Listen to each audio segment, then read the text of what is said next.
नमस्कार बच्चों, kids world में आपका स्वागत है। आज हम आपके लिए लाए हैं एक बहुत ही खूबसूरत कहानी, शेर, चूहा और बिल्ली। एक समय की बात है। अर्बुद शिखर नामक पर्वत की गुफा में दुर्दांत नाम का एक शेर रहता था। वह बड़ा ही खूंखार था। वह हर दिन अपनी गुफा से केवल शिकार करने के लिए बाहर निकलता था और पेट भरने के बाद वापस गुफा में जाकर सो जाता था। एक दिन न जाने कहां से उसकी गुफा में एक चूहा आ गया और वह भी वहीं एक बिल बनाकर रहने लगा। एक रोज जब शेर गुफा में सो रहा था, तभी चूहा अपने बिल से बाहर निकला और उसके बालों को कुतर कर वापस बिल में चला गया। शेर की जब नींद खुली तो उसने देखा कि उसके बाल कुतरे हुए थे। वह गुस्से से आग बबूला हो गया। उसने चूहे को कई बार पकड़कर उसे मारने का प्रयास भी किया, लेकिन चूहा था कि हाथ ही नहीं आता था। हर बार वह भागकर अपने बिल में छिप जाता था। अंत में शेर को एक युक्ति सूझी। उसने सोचा कि क्यों न चूहे को मारने के लिए इसका परम शत्रु लाया जाए। वह जंगल गया और बहला फुसलाकर एक बिल्ली को अपनी गुफा में लेकर आया। इसके बाद से जब भी शेर सोता या आराम करता था, बिल्ली पहरेदार की तरह शेर की निगरानी करती थी। वहीं शेर भी हर दिन बिल्ली के खाने के लिए ताजे ताजे मांस लाता था। इससे वह बिल्ली कुछ ही दिनों में बहुत मोटी ताजी हो गई थी। दूसरी तरफ बिल्ली की डर की वजह से चूहा अपने बिल में ही दुबका रहता था।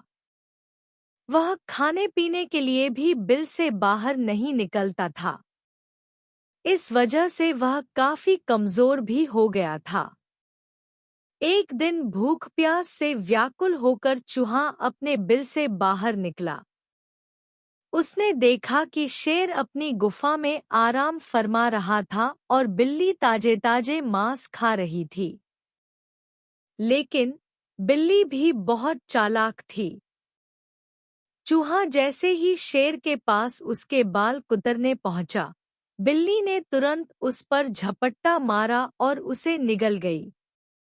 वह बहुत खुश थी कि जब वह शेर को यह बताएगी कि चूहे से अब परेशान होने की जरूरत नहीं है, तो शेर बहुत खुश हो जाएगा और उसे ढेर सारे ताजे मांस लाकर देगा। जब शेर अपनी नींद से जागा, तो बिल्ली ने उसे बताया कि उसने चूहे को मार दिया है। बिल्ली की बात सुनकर शेर बहुत खुश हुआ। अब उसकी परेशानी दूर हो गई थी, इसलिए वह बिल्ली अब उसके किसी काम की नहीं थी। उसी दिन से शेर ने बिल्ली के लिए मांस लाना बंद कर दिया। इसके बाद भूखी प्यासी बिल्ली कमजोर होने लगी थी। उसे समझ आ गया था कि शेर उसे मांस सिर्फ चूहे की वजह से देता था। अब चूहा नहीं है, तो उसे उसकी कोई जरूरत नहीं है। फिर वह बिल्ली उस गुफा को छोड़कर वहां से चली गई। कहानी से सीख। शेर, चूहे और बिल्ली की कहानी से हमें यह सीख मिलती है कि अपना काम निकल जाने के बाद हर कोई पराये की तरह व्यवहार करने लगते हैं। इसलिए कभी किसी के अधिक मोह में न पड़े। तो बच्चों, तुम्हें यह कहानी कैसी लगी? अपने विचार और प्रतिक्रिया को शेयर करें। हम जल्द ही एक और कहानी के साथ वापस आएंगे। तब तक हंसते रहो, मुस्कान बनाए रखो। हमारे चैनल को सब्सक्राइब और शेयर करें, ताकि हर बच्चा इन कहानियों से सीखे गए सीखों को अपने जीवन में शामिल करने का प्रयास कर सके। धन्यवाद और अलविदा।